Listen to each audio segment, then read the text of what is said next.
Alrighty, so this is the Solidcom C1 from Hollyland, and it's one of the coolest and most practical filmmaking tools I think I've ever used for staying connected while shooting.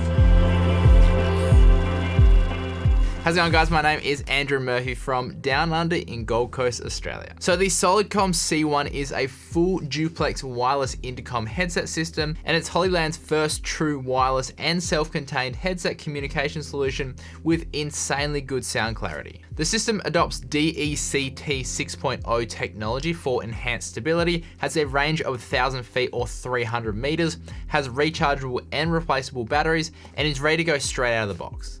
Now, I do have to say, this is the first kind of like intercom system that I've actually used while filming, apart from, like UHF radios and stuff, which are a little bit hit and miss. And since getting these, I've literally used them on every single shoot because of how easy it makes it to communicate on set. So one of the most annoying things when filming without an intercom system like this is, like, say, sending an assistant to grab something or like move a light, and then essentially they come back and they ask you if it's in the right spot, and then you go back and you move it again, you keep trying it, and like, you know what I'm talking about, like it just can be quite a cumbersome task. Whereas with this Solidcom C1 system, basically you can chat to everyone you need to on set at all times, as long as they're within range of this master headset. So basically how it works is you get at least one master headset and one slave or remote headset, depending on which package you actually choose to go with. The kit I have is the 4S, which includes 4 headsets, 3 of which are remotes, and 1 is the master, 8 batteries and a charger, 4 over-ear and 4 ear cushions, 4 replacement windsocks, a USB cable, and it's all housed in this awesome little carry case as well. Now, because this system doesn't need a base station, basically the master acts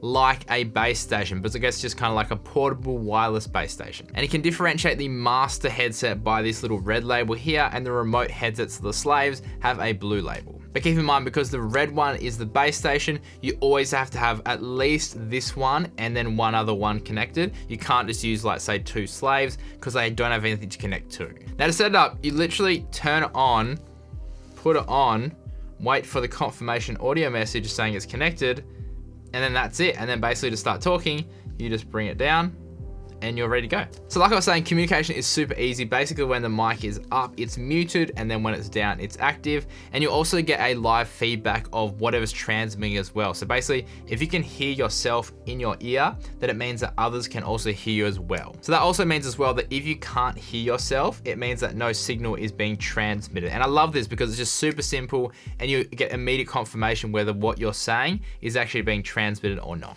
What we're gonna do is Luke is gonna go for a drive in his car. I'm gonna get some drone shots of him, but obviously we need to stay in communication, so I know when I can tell him to turn around and all that kind of stuff. So he'll have a headset on, I'll have a headset on, and then basically when I need him to turn around or do anything, I can have direct communication with him. All right, so we are all set up. Luke is on the road ready to go. So obviously I have communication with Luke, so Luke, if you wanna take off. And the best thing as well is it just makes it so easy, because say if I can be like, hey Luke, can you speed up for me? Yep, speeding up. And then I know he can speed up, or if I'm like, hey, you're going too fast, and then he can slow down, so we can keep up with him. All right, we'll turn around and we'll go back to Andrew now and see if we can, when we pick him up, because these have an automatic reconnection once you're back in zone. You don't have to do anything to connect them. Once you're back in that range, it'll just automatically reconnect everyone in play. And obviously you could do this with, say, like a UHF radio or something. The problem with UHF radios is that there's that delay when you first press the button to talk.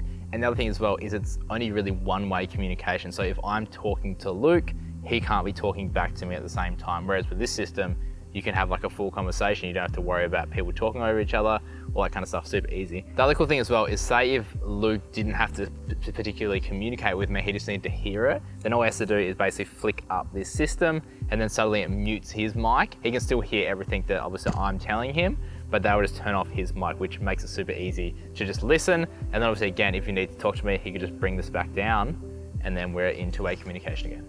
Now, as for sound, there are 2 tactile volume buttons on each headset. The volume up is larger and on the top, and the volume down is the smaller one, and that is on the bottom. You also notice as well on the mic, you get a green light, and that just signals normal operation. If you notice that the light is flashing green, it means that there's no connection, and if it flashes red, it means that the battery is low. However, when the battery actually starts getting low, you'll also get an audio confirmation as well in your ear saying that the battery is low. Now, in terms of the actual battery, you just have a little door here, which you can actually insert them in and out. Super easy to take in and out. And on the master headset, you'll get about 5 hours, while on the remote headsets, you should get about 10 hours as well. And I guess like, because the master is being the base station, so it's going to use a lot more power. But in my test so far, I've noticed that the master gets a little bit more than 5 hours, and I noticed that the remotes get a little bit less than 10 hours. So I guess depending on how you're using it, depending on how many actual headsets you're connected together, will determine how long these actually last for. But what's amazing is that Hollyland has given you this little charger with 8 batteries for the 4 kit, which means that each headset has 2 batteries itself,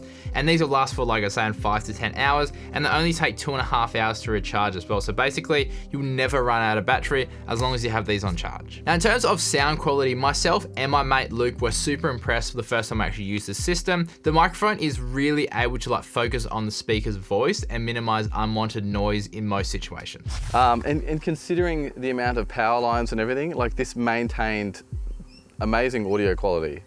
Like seriously, so clear. It felt like Andrew's annoying voice just constantly just whispering in my ear. So apart from that, it's awesome. Thanks, Andrew. I'll stop filming you idiot. A bird just shat on me. However, one thing we both noticed the first time we're using it is that there is a limit to that. So we actually use them at a music festival, which I probably wouldn't recommend this as like the best system for a music festival. So basically because the ambient noise was so loud, like we were literally like a meter away from speakers, and obviously trying to talk, it's not gonna, any system would have a hard time basically differentiating your voice from the speakers. It still did a really good job, like we still could communicate, just because there was just so much like ambient noise, it just made it a little bit harder to hear. When we filmed at that event, we were inside, outside, in elevators, going up and down to car park to retrieve gear from the cars. We only lost it when it went in the elevator on like level 3. And then even then it was for a split second, because I think Andrew turned around and pointed in the direction where I was down in the crowd of like 3,500 people, and we still maintained perfect quality the whole time. And there was 3 of us on that, and it was flawless, absolutely flawless. So we had one on top of the building, filming down, and we had someone in the crowd, and even with the music and everything like that, we were able to isolate to a degree that we could hear and call for whatever we needed, and it just made life so much easier rather than bringing out the 2 ways and having to walk and talk and then wait for people to repeat. And yeah, it's just absolutely awesome. You can actually talk over each other and still maintain quality. So now, although it doesn't need a base station to be used, if you want to use it with more than 6, then you will need a base station to basically connect it all together. Plus, the added benefit of a base station is what I was talking about before, the A/B grouping. So you can group into 2 separate things.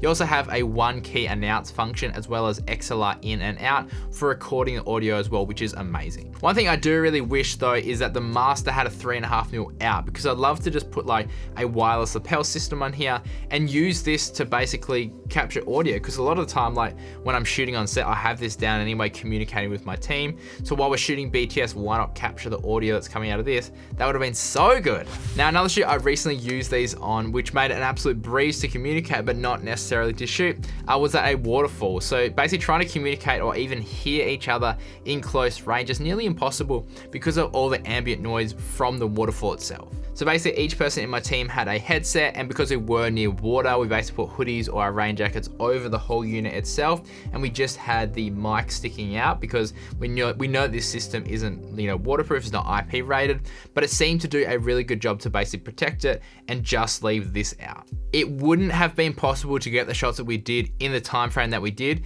without this system, because like just trying to call action and get the talent to do something, even in close range within like a few meters, you'd have to absolutely screen your head off and like hopefully that they actually hear what you're saying. And a lot of time, like the talent was 10-15 meters away, so all we'd do is I'd have an assistant just next to them, maybe like hiding in the bushes, and I could just be like, okay, ready to go, action. They could tell the talent and then they could start the motion. And just, oh man, it made it so much easier. But even just like simple things, like because we were near the waterfall and we had a little base station just slightly away from the waterfall where it was a bit drier, say if like we needed something, instead of us having to walk all the way back, we could just radio to the person that was looking after the gear and be like, hey, can you bring over like a lens cloth or whatever we needed to basically continue with the shoot. But like I was saying, these aren't IP rated, so I wouldn't recommend doing that, but it did work really good for us. But anyway guys, if you did enjoy this look at the Hollyland Solidcom C1, then consider liking and subscribing to the channel. If you want to find out more about this, I'll leave some links down below.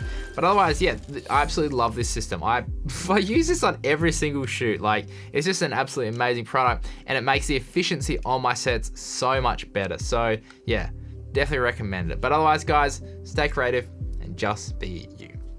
Have fun.